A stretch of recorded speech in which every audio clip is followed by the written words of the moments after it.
paalala pala guys sa panahon ngayon, pag ikaw ay mahilig sa mga camping, lalo na sa mga bundok-bundok, pag nawag mong gagawin na murahin mo pala yung bundok, napakahirap.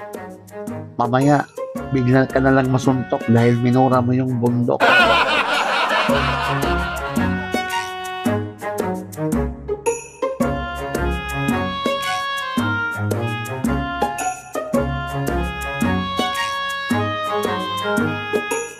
Kaya huwag kang magkamali talaga guys na murahin mo yung bundok. At talagang may kalalagyan ka, bigla ka na lang masuntok niyan pagka magmura ka sa bundok.